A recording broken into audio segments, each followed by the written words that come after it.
শহরের কোলাহলে হাঁপিয়ে উঠছিলাম। দরকার একটু নির্জনতা, একটু প্রকৃতি।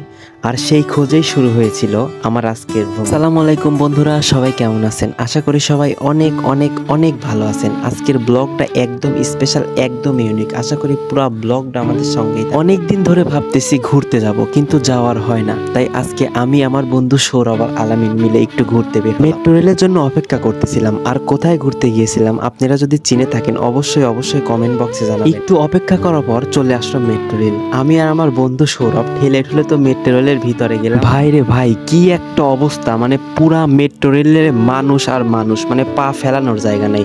তবু ধাক্কা ধাক্কি দিয়ে একটু দাঁড়ালাম। মেট্রো রেলে না উঠলে এত সৌন্দর্য উপভোগ করতে পারবেন না। মানে জানালা দিয়ে বাইরের সৌন্দর্য এত সুন্দর, আর মেট্রো রেলের ভিতরে এসি, মানে একদম শরীরটা ঠান্ডা হয়ে গেল। গরম মানেই অশান্তি। শহরের কোলাহল থেকে কিছুটা দূরে গিয়ে প্রকৃতির মাঝে হারিয়ে যাওয়ার জন্য আমি আমার বন্ধু সৌরভ আলামিন মিলে আগেই সিদ্ধান্ত নিয়েছিলাম আজকে আমরা ঘুরতে যাব রমনা পার্ক। এই গরমের সময় রমনা পার্কের ভিতরে এত সুন্দর ঠান্ডা আর এত সুন্দর ভিউ, আপনারা না আসলে সত্যি বিশ্বাস করবেন না। মানে অসাম একটা জায়গা। তবু আজকে আমার বন্ধু সৌরভ আর আলামিনের একটু মন খারাপ, কারণ সবাই ঘুরতে আসছে কাপল নিয়ে, শুধু আমরাই সিঙ্গেল। আমি একটু আমার বন্ধুকে একটু সান্ত্বনা দিলাম, বেশি টেনশন নিস না, সামনের সপ্তাহে কাপল নিয়ে আমরা আসতে। এখন যেহেতু গরমের সময়, আর গরমের সময় পার্কের ভিতরে অনেকটা ছায়া, মানে এত সুন্দর একটা ভিউ, আপনারা না আসলে আসলে উপভোগ করতে পারবেন না। আমরা সিদ্ধান্ত নিলাম পুরা পার্ক আমরা ঘুরে বেড়াবো এবং আপনাদের ঘুরে ঘুরে দেখাবো। তবে একটা ইন্টারেস্টিং বিষয় হলো, যেখানে ভালো ভিউ, যেখানে দাঁড়িয়ে একটু ছবি ওঠার ইচ্ছা, যেখানে বসে একটু গল্প করব,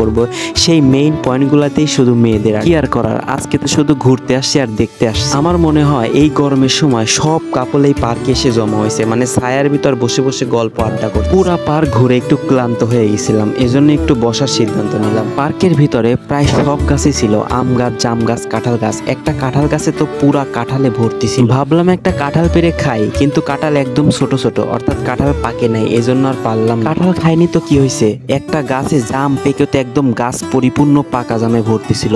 তে বন্ধু আলামিন আমাদের জাম পেরে খাওয়া। আমি কিছু বুঝলাম না, আলামিন আমাদের জন্য জাম পারলো নাকি পাশে কয়েকটা রমণী ছিল তাদের জন্য পারলো। যাই হোক, আম জাম কাঁঠাল খেয়ে তো একটু ক্লান্ত হয়ে পড়ছিলাম, ভাবলাম একটু বসে রেস্ট নিই। এত বাতাস আর এত ঠান্ডা ছিল, মানে বসে আমরা অনেক গল্প করলাম। পরে হুট করে একটা বাদামালা আসলো, বন্ধু সৌরভ আমাদের বাদাম কিনে খাওয়াইলো, আর আমরা একটু সুখ দুঃখের গল্প করতে লাগলাম। ঘুরতে ঘুরতে প্রায় বিকাল নেমে আসলো এবং আমরা পুরা রমনা পার্ক ঘুরে ঘুরে দেখলাম, এবং সুন্দর একটা জায়গা ছিল, সুন্দর একটা দিন ছিল। আর হ্যাঁ, আপনি যদি ব্লগটা ইউটিউব থেকে দেখে থাকেন তাহলে অবশ্যই সাবস্ক্রাইব করে দিবেন, আর যদি ফেসবুক থেকে দেখে থাকেন তাহলে তো অবশ্যই ফলো করে দিবেন। আজকের দিনটা খুবই ভালো ছিল, খুবই আনন্দদায়ক ছিল, এবং সেরা সেরা কিছু মুহূর্ত ছিল যা ভুলার নয়। আর হ্যাঁ, আপনিও বন্ধু বান্ধব নিয়ে ঘুরে আসতে পারেন, অনেক সুন্দর একটা জায়গা। সবাই ভালো থাকবেন, সুস্থ থাকবেন।